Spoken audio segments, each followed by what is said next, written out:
Secrets and betrayals shake Genoa City as familiar faces resurface and unexpected alliances take shape. Audra Charles finds herself confronted by her past when Holden Novak makes a surprising return. Their history is far more complex than she wants to admit, and Holden isn't about to let her forget it.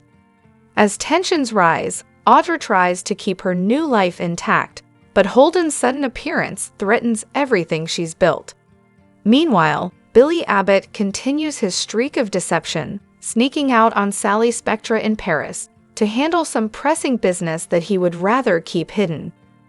While Sally sleeps, Billy steps away to make a private phone call, ensuring that his financial and strategic plans are falling into place.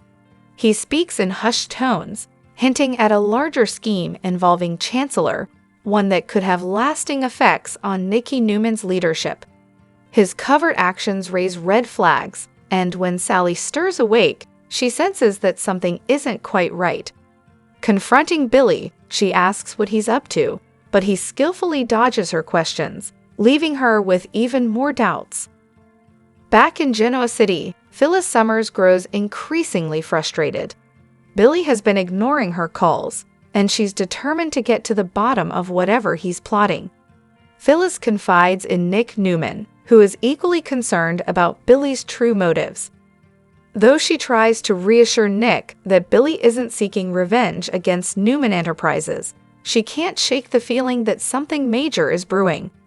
The tension between them mounts as Nick remains skeptical, wondering if Billy's ambitions are about to cause more chaos than anyone expects. Meanwhile, Holden presses Damian Kane to make a firm decision about their next steps. Damian, caught between past mistakes and future opportunities, wrestles with his emotions. A run-in with Lily Winters at Society leaves him intrigued. There's an undeniable spark between them that he wasn't expecting. As he waits for takeout, Damian replays their conversation in his mind, questioning whether leaving town is really the right move. At the same time, Nate Hastings grapples with his complicated feelings regarding Damian. His loyalty to Amy Lewis has made him more invested in the unfolding drama, but Devin and Lily warn him to be careful. They believe Damian isn't as innocent as Nate wants to think. The tension reaches a breaking point when Nate defends Damian, only to be met with skepticism from his cousins. As much as he wants to believe in redemption, the truth may be more complicated than he realizes. Later, at Crimson Lights, Holden and Audra's confrontation escalates. Holden reminds Audra of their unfinished business, hinting that she still owes him a debt from their past dealings. While Audra insists she has moved on, Holden isn't convinced. The mere mention of Tucker McCall unsettles her, and Holden picks up on her discomfort. Though he ultimately agrees to keep their past buried, for now, his decision to leave town with Damian may not be as final as it seems. As the episode draws to a close, Billy makes another cryptic call, his tone more serious than before. The pieces of his plan are coming together, and Chancellor is about to feel the impact of his next move. Audra, relieved by Holden's departure, can't shake the uneasy feeling that her past is far from over. Meanwhile, Damian stands at a crossroads, torn between leaving Genoa City behind and the unexpected pull of something, or someone, that makes him question everything. Stay tuned as The Young and the Restless continues to deliver shocking twists, buried secrets, and high-stakes drama in the days to come. Hello everyone, welcome back to my channel, Pulse Canvas. It's me, Julie here. I hope everyone is having a wonderful day. Keep watching. So let's dive into today's video. The Young and the Restless spoilers, Shadows of the Past, the hidden saga of Audra, Damian, and the ties that bind. Audra's past is a labyrinth of secrets, an enigma that no one ever truly understood. In the hushed corridors of whispered rumors, two names emerge with an almost spectral inevitability: Damian and Amy. Their presence in the story is no accident. It is as if fate itself had entwined their lives with Audra's in ways that defy easy explanation. For years, rumors swirled like autumn leaves in the wind, whispers that Audra and Damian were once married, that they had shared a passionate yet tumultuous life together. Amy, a silent witness to the events that unfolded long ago, appeared as a mysterious figure whose eyes had seen more than anyone could bear. According to those who dared to speak of the past, Amy had seen everything: the heated arguments, the secret rendezvous, the love, and the heartbreak, all set against a backdrop of circumstances so intense that they seemed ripped from the pages of a tragedy. Damian, now a man of quiet resolve and unyielding loyalty, holds the weight of that past like an invisible chain. Though he knows every detail of the dark chapter that once bound him to Audra, he has chosen silence over scandal. In a world where the revelation of these secrets could shatter lives, Damian has deliberately kept the truth hidden, not out of cowardice, but out of a desperate desire to preserve the life Audra has built for herself. It is a secret so horrifying in its implications that even the mere thought of it seems almost too painful to admit. Yet beneath his calm exterior lies a fervent hope, a hope that one day, the hidden pieces of their past might reunite the scattered fragments of their lives into something whole. Central to this tangled web of secrets is the child that Audra and Damian once brought into the world. Their baby, a living embodiment of their shared history, is now raised solely by Damian. Every day, as he tends to the child with a tender devotion that belies his inner turmoil, Damian dreams of a future where the family he once lost might be restored. He envisions a day when Audra, long estranged and shrouded in mystery, will return to complete the circle. In his eyes, the child deserves to know both a father and a mother, a united family unmoored by the bitterness of the past. Yet the complex dynamics do not end there. Nate, another figure caught in this emotional maelstrom, finds himself facing a painful crossroads. Will he be cast aside, abandoned in the wake of a love story that seems destined only for sorrow? Nate's own feelings are a turbulent mix of resentment and self-sacrifice. Though he harbors a deep-seated rivalry with Damian, a rivalry that some fear might escalate into an all-out conflict over Audra's affection, Nate also understands the bitter truth. Sometimes, happiness must come at a great personal cost. In his heart, he wonders if sacrificing his own chance at joy for the sake of his younger brother's well-being is a burden he must bear, even if it means burying his own dreams beneath the rubble of familial duty. As the undercurrents of love, loss, and secrecy churn beneath the surface, one question lingers. Is Audra to blame for locking away the truth that might have freed them all? Some argue that by hiding the remnants of her past, she not only condemned herself to a life of isolation, but also set in motion a chain of events that left so many lives in disarray. Yet it is perhaps too simplistic to cast judgment on a woman whose life has been a series of complicated choices made under the pressure of circumstances that few could ever comprehend. Audra's silence, after all, was not born of malice but of fear, the fear that the revelation of her past would demolish the fragile stability she had so painstakingly constructed. Damian's unwavering support for their child is both his redemption and his torment. Every night, as he rocks the baby to sleep, he envisions a future where the wounds of yesterday might finally heal, a future in which Audra returns to reclaim not only her place in the family, but also her own sense of self.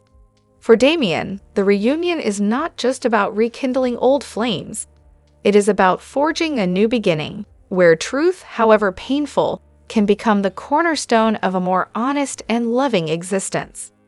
He dreams of long conversations filled with apologies and forgiveness, of shared moments where the past is acknowledged without destroying the promise of tomorrow. But what of Nate, whose presence in this unfolding drama cannot be ignored? The tension between him and Damian has reached a fevered pitch, with the possibility of confrontation looming like an ominous storm cloud on the horizon. Nate's internal struggle is palpable. He is torn between the natural instinct to fight for what he believes is right and the selfless desire to see his family whole and happy. In moments of quiet introspection, Nate wrestles with the idea that perhaps his own path to happiness lies not in rivalry, but in accepting the sacrifices that come with loving family unconditionally, even if it means setting aside his own aspirations for the sake of his brother's dream of reunification. In the midst of these emotional battles, Amy remains a silent sentinel, a keeper of memories that might otherwise be lost to time. Though she does not actively intervene, her mere presence is a reminder of the day when the truth was both exposed and suppressed, a day that changed everything. Amy's eyes have seen the raw, unfiltered reality of Audra and Damian's relationship, and in her quiet observance, she carries the burden of a truth that might one day resurface to alter the lives of everyone involved. As the saga of Audra, Damian, and Nate continues to unfold, the tension between hiding and revealing, between sacrifice and self-fulfillment, becomes the very essence of their existence. Damian's hope for a reunited family, a family in which their child knows the warmth of both a loving father and a nurturing mother, remains the beacon that guides his every action. Yet the path to that ideal future is fraught with heartache, betrayal, and the looming specter of a past that refuses to remain buried. Will Audra ever break free from the chains of secrecy and step back into the light? Can Nate find peace without feeling abandoned or betrayed? And most importantly, is there a way for all of them to reconcile the fragments of their shattered pasts into a future defined not by what was lost, but by what might yet be built together?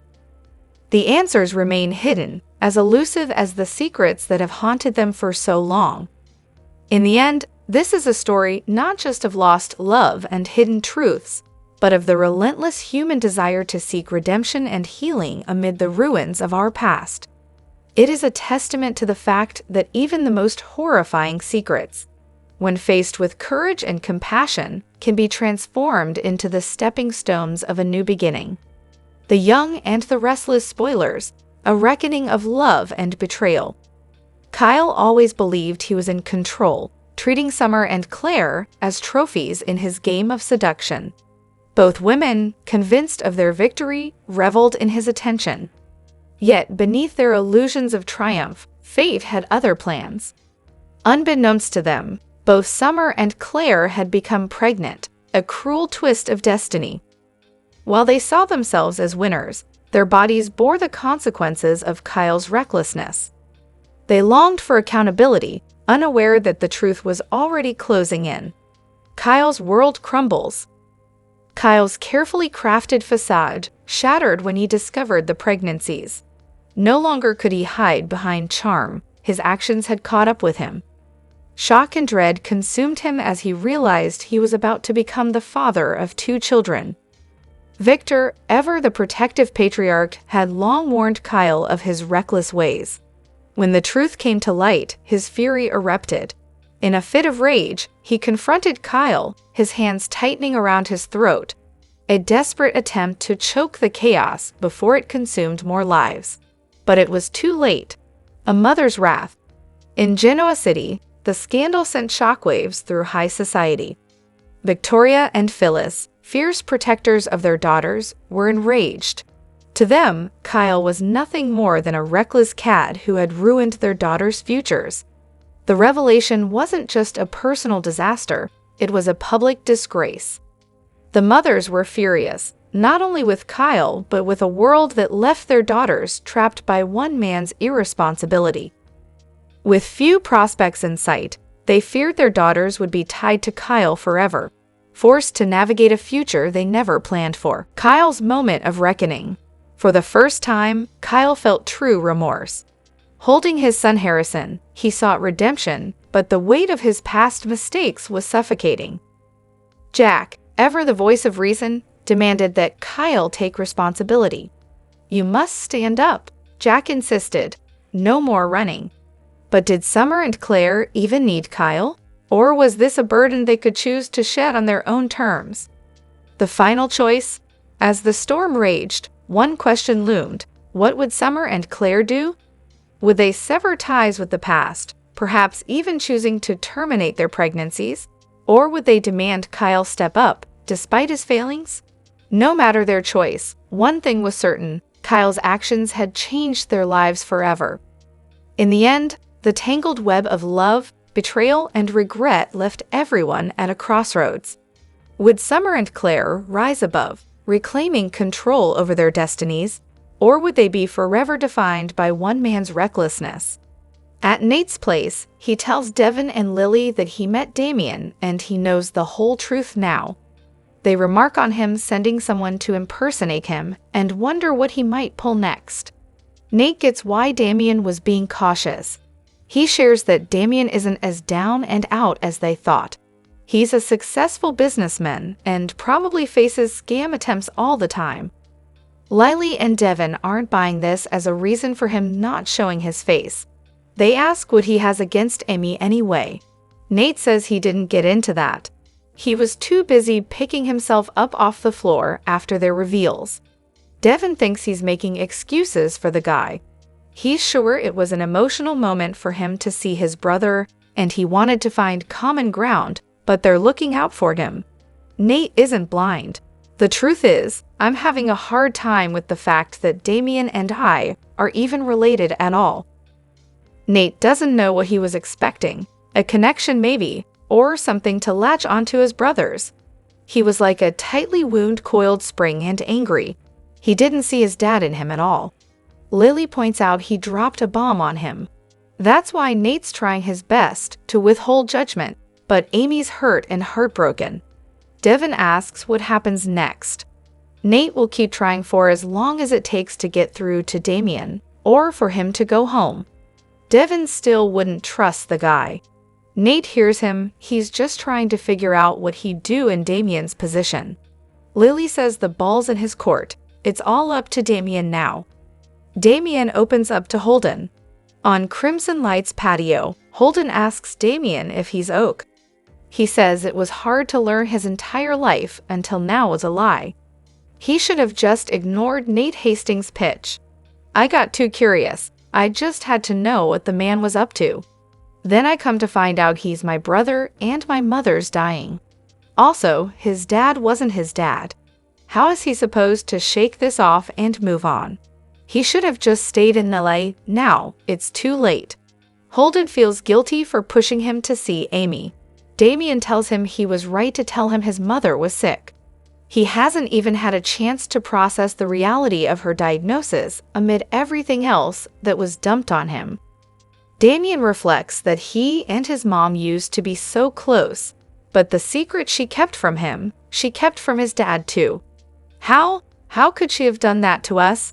Holden says people get caught up and make mistakes. Damian's almost glad his dad's not alive to see this. It would have gutted him. Damian says he would have been fine not knowing. Holden thinks she wanted him to know because she loves him. Maybe she didn't tell him back then because she knew how much Jackson meant to him, but now he's gone, and from the sound of it, her time is short too. She doesn't want to die with this lie on her conscience, and she doesn't want you to be left completely alone. Damian says he's alone and will still be alone after his mother is gone. Holden says, "You have a brother now." Damian snarks, whatever that means. He's got nothing right now except for a lot of questions. Holden thinks his mother may have answers. If she's as sick as they say she is, this might be his last chance. Damian muses, yeah. He remarks how big and painful this is. He has to take time to think things through. Holden reminds him they have enough problems in LA without adding this to their plate. They're both good at shutting out the past. Maybe they should move forward and forget. Damian says he's got a pretty big slate to try and wipe clean. Holden points out with all the fires they have to put out back home, they may not be able to afford to wait around and see what happens next. This has to be your call. Damian thinks he may be right. We forget this ever happened, leave Genoa City, and don't look back. Phyllis calls get to Billy. In the Paris apartment, Billy paces with his phone and finally makes a call. He listens to Phyllis' voicemails asking him to call her back.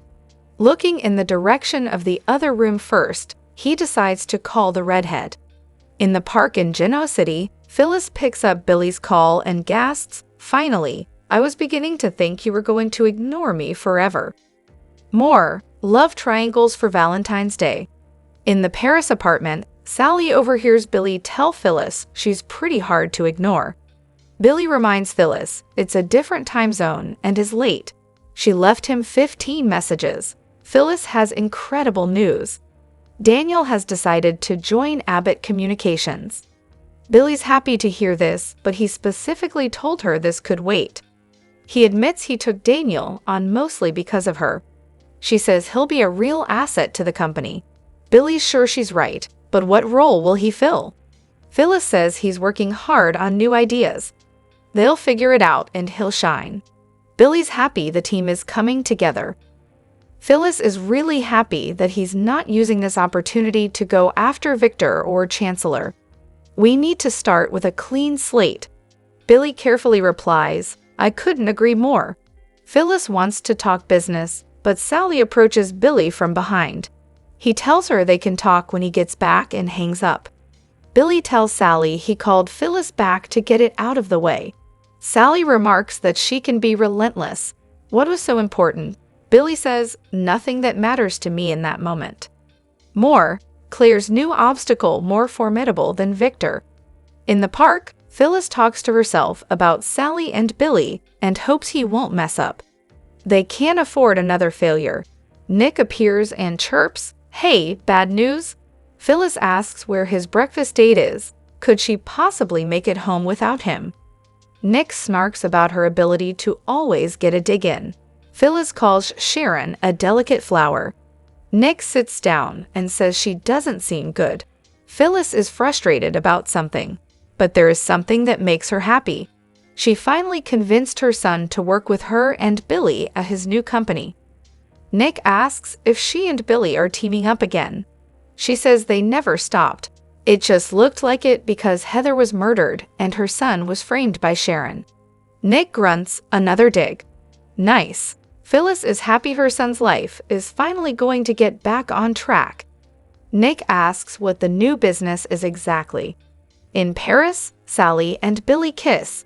She asks him to turn his phone off for the rest of the night. He teases that she'll have to distract him. She bites her lip. "I can definitely do that." Sally pulls Billy into the bedroom. More, scene set for Adam and Victor's downfall by spoiler. Nick warns Phyllis.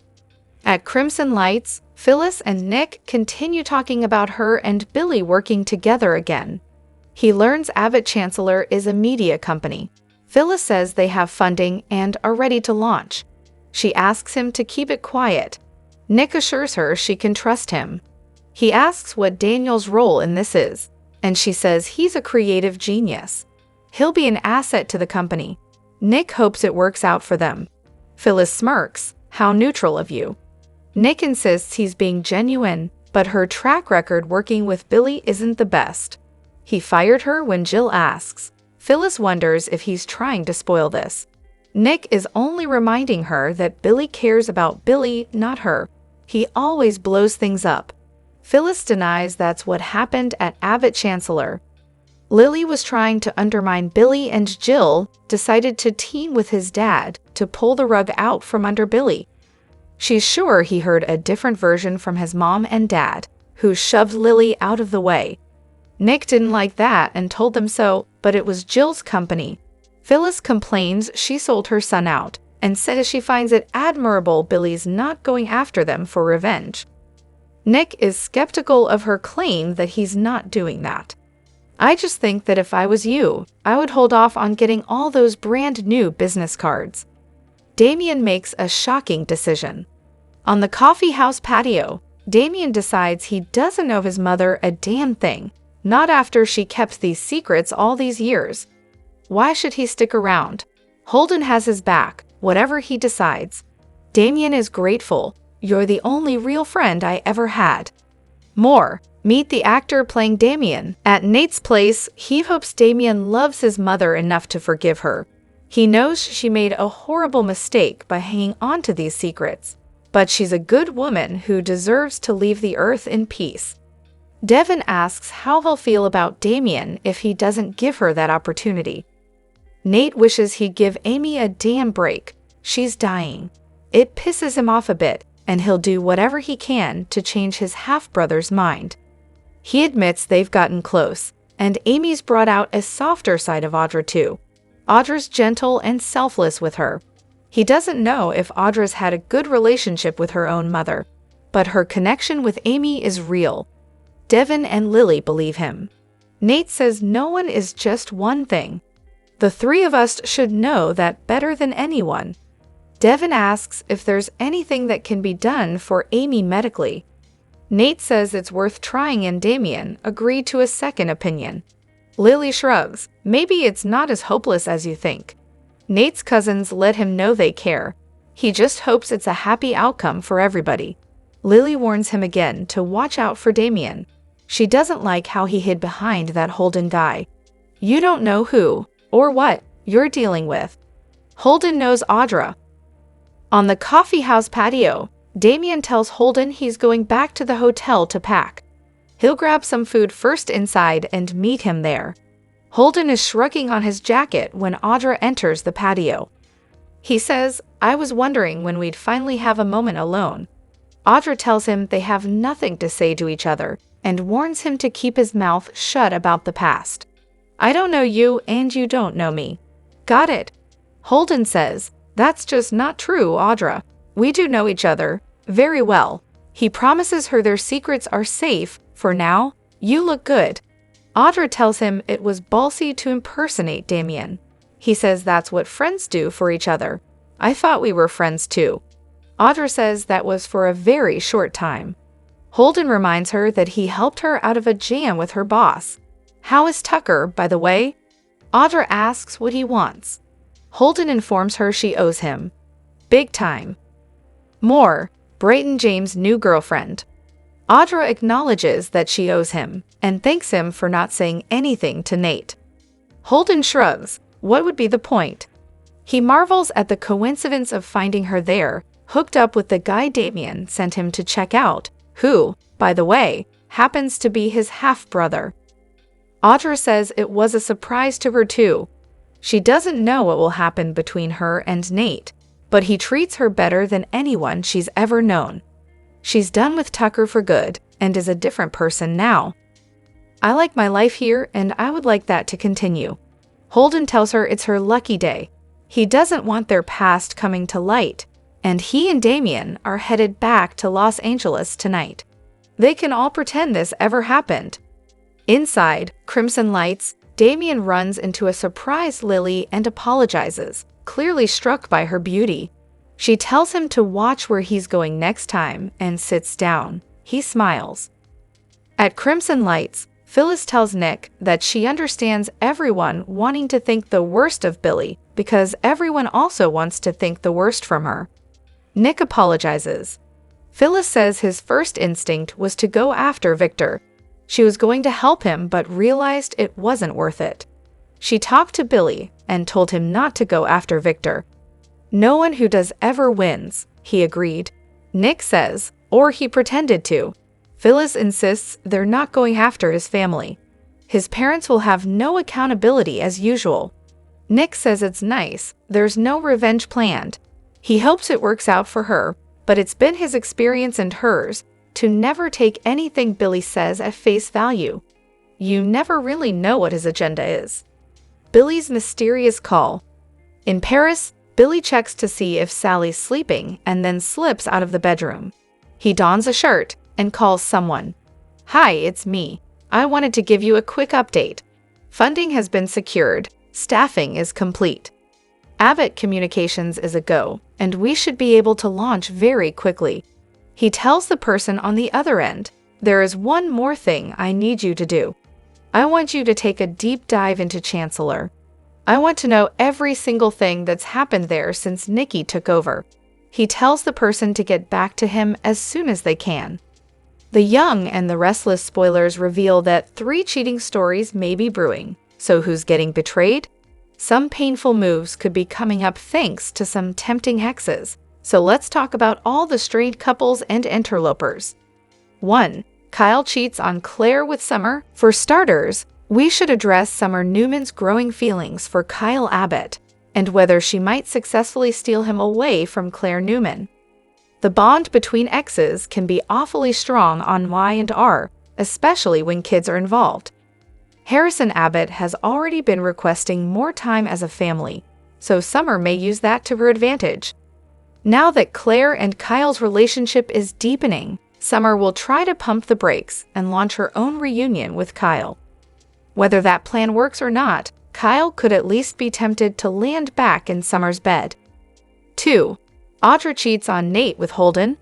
Audra Charles is another character who might face some temptation and stray from Nate Hastings. Since Holden Novak has a past with Audra and claims he knew her quite well in Los Angeles, there's a good chance they've spent some time between the sheets. Holden and Audra are connected through some risky secrets, so all their sneaking around could result in old desires bubbling up. We won't be surprised if Audra ends up sizzling with Holden eventually and betrays Nate in the process.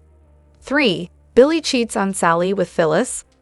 Billy Abbott seems to be annoyed with Phyllis Summers most days, but that could change due to his hidden agenda. Since Billy is apparently still going after Newman revenge, despite his previous claims, Phyllis may have a better reaction to that news than Sally Spectra. It's easy to imagine Phyllis getting back on board with Billy's vengeful scheme and using it to bond with him in the end. Phyllis wants to be the woman by Billy's side deep down, so she'd be smart to give him support and a reason to turn to her over Sally.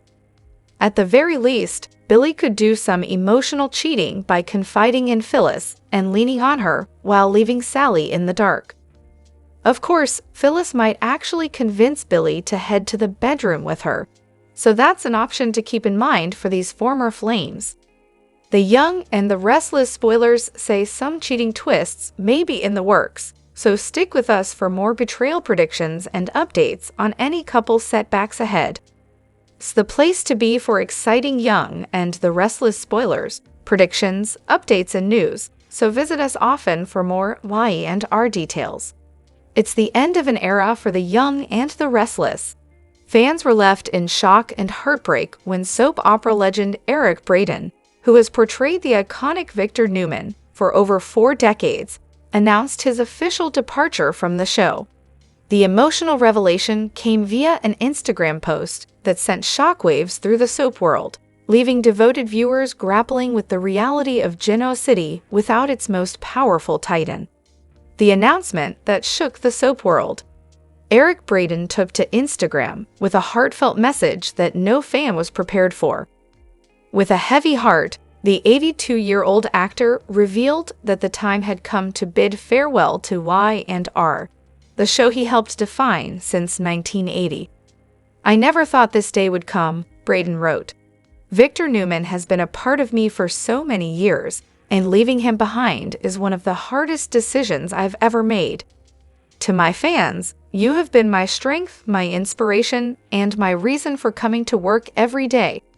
I thank you from the bottom of my heart." The post was accompanied by a series of photos from his time on the show, including emotional behind-the-scenes moments with co-stars. Fans flooded the comments with messages of love, disbelief, and sorrow, with many begging him to reconsider. Why is Eric Braeden leaving now? While Braeden didn't go into full detail, sources close to the actor suggest that health concerns and a desire to focus on family and personal projects played a role in his decision. In recent years, Braeden has been open about his health struggles, including his battle with cancer, which he bravely fought while continuing to film. A production insider hinted that the decision wasn't made lightly. Eric has given everything to this show, but he also understands that life is precious. He wants to enjoy the next chapter on his own terms. What happens to Victor Newman? With Braeden's departure, the burning question remains: what will happen to Victor Newman? Will the ruthless mogul meet a tragic fate, or will he simply leave town, leaving the door open for a possible return? Rumors suggest that the show's writers are working on a blockbuster send-off worthy of the legendary character. Some speculate that Victor could be killed off in a dramatic twist, while others hope he will retire on his own terms, perhaps riding off into the sunset with Nikki Newman by his side. One thing is for sure, his exit will be nothing short of epic. The end of an era. For millions of viewers, Eric Braeden's portrayal of Victor Newman was more than just a role, it was a legacy. From his ruthless business deals to his unforgettable romances, betrayals, and iconic feuds, Braeden created a character that will go down in history as one of daytime television's greatest of all time. Fans of The Young and the Restless have been wondering if Ray Wise's Ian Ward would be leaving the soap, especially after a surprise twist. However, Wise himself recently opened up about the character in a recent interview. In fact, Wise might have hinted at the fate of another character on the soap. Before his recent return, Ray Wise last appeared on the soap in 2016. For many, Wise is best known for his work on the series Twin Peaks. In 2014, he joined the cast of The Young and the Restless as the villainous Ian Ward. Initially leaving the role in 2016, Wise made his return as Ian to the soap back in 2024. At the time, the character teamed up with Jordan Howard, played by Colleen Zank, to cause trouble in Genoa City. Recent events made it seem like Jordan and Ian's return would both be brief and their last. As seen on the soap, Ward's fate seemed to be sealed thanks to a bullet wound. However, Ian turned out to have survived as he woke up in an ambulance.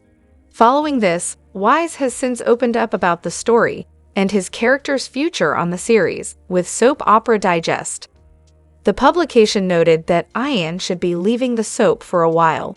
However, the twist hints that this isn't the last fans have seen of him. Wise noted, "Well, you can't keep a good villain down, you know? You just can't do that.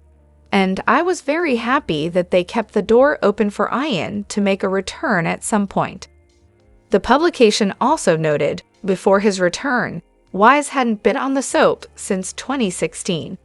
This meant he hadn't worked with head writer and executive producer Josh Griffith before. Wise admitted he was flattered that this meant his character still left an impression on the showrunners. He noted, "When got in touch with me, it was either by text or email, and he just sort of threw it out there, saying, 'Is it possible you might be interested in having Ian get out of jail and come back to Genoa City?'" Wise mentioned which character he'd also liked to see return to Genoa City, and I immediately said yes. I'd been talking for the last 8 years about letting Ian out of jail and coming back to Genoa City. Wise discussed how Griffith explained the planned storyline to him. As he shared, and then he said that he had a partner in crime for me, and it was a woman by the name of Jordan who had been on the show before. And Colleen Zink became my partner in crime on the show. She was wonderful. We worked extremely well together. On talking about Zink, Wise noted, "We had to stay within the bounds of network taste, but we could go any which way, and we tried to keep our sense of humor about it. We had a very good rapport, Colleen and I, and she was just the perfect acting partner for me on the show." While Ian is gone for now, Wise admitted he would be up for a return. He shared, "I enjoyed my time on the show so much, and Josh knows that I'd come back in a heartbeat if he had any new ideas about the character of Ian Ward." Wise also noted he hoped Ian wasn't the only character making a return. "And I even hope that Jordan isn't dead either. I hope that she could come back too. That would be amazing if that happened. I think we've just scratched the surface as far as settling all of our vendettas. I think there's plenty more that could happen."